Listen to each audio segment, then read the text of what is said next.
if you want to understand history of planet Earth from 1900 to 2020, you should look at Indonesia. And I'm not an expert on the history of Indonesia internally, but I know a little bit of something about the role that it played in world history. And so I want to claim that the world's largest Muslim majority country, the fourth largest country on Earth by population, the nation state that covers what used to be the Dutch East Indies, is incredibly important for understanding the last 120 years. Not only because it lived through so many of the twists and turns that a lot of countries in the global south lived through, but because it was right at the center of the ones that I think are most important. So the main events of 8.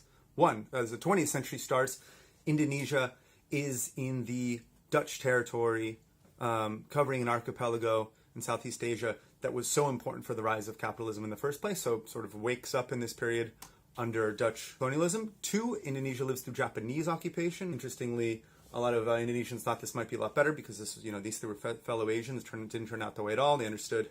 So they lived through Dutch, then Japanese occupation. Then 3, after World War II ends, Indonesia has a war in which they fight off Dutch attempts at recolonization. And number 4, now very importantly, after Indonesia is established as a nation state, it becomes a leading light in what soon is known as the Third World Movement.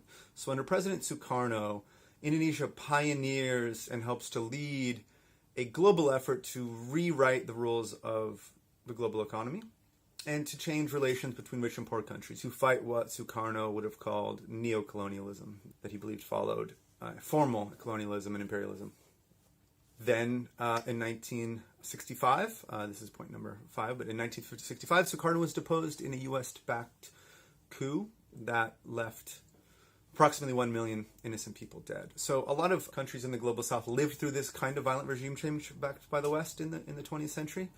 But I think this is one of the most important ones, if not the most important one. And I make this claim in my book, The Jakarta Method, at length.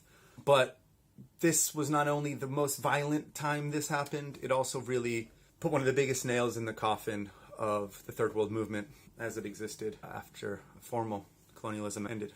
Number 6, so Indonesia flips entirely after 1965 from a left-leaning country trying to reshape the global rules of the global economy to an incredibly compliant partner of the United States and Western powers, and a testing ground for modernization theory and development of the type that the United States and North Atlantic really believed the global south should be undertaking.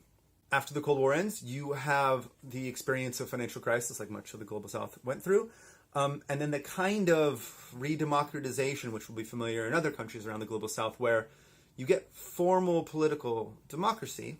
Dictatorship ends, the rules change, at least at the political level, but property relations do not change, and really the people that are running the country don't really change. I mean, the military really stays in charge in Indonesia, so you have the kind of global south and neoliberal democracy that is so common around the world. And then in 2016, final point, this century, a few years ago, Indonesia has the kind of mass internet organized, spontaneous uprising on the streets of Jakarta that has been so important for defining the last 10 years of world history, the kind of thing that exploded in what was called the so-called Arab Spring, but then shifted to take on very different political forms, people asking for the wrong things from the perspective of the people that might have celebrated the Arab Spring. These were Islamists and conservative Muslims asking to depose Governor Ahok for alleged blasphemy. He was not Muslim. But really, though, my argument in this video relies on the assumption that the real story of the 20th century and the world we live in now is a story of decolonization and then recolonization, or the emergence of what Sukarno would have called neocolonialism as a sort of permanent state of affairs, or a stable set of affairs. Instead of the full dream of decolonization being realized in the way the Third World Movement imagined, the ways in which that did not happen and what it led to instead. I think Indonesia is right at the center of that story. So thank you, and vote for me.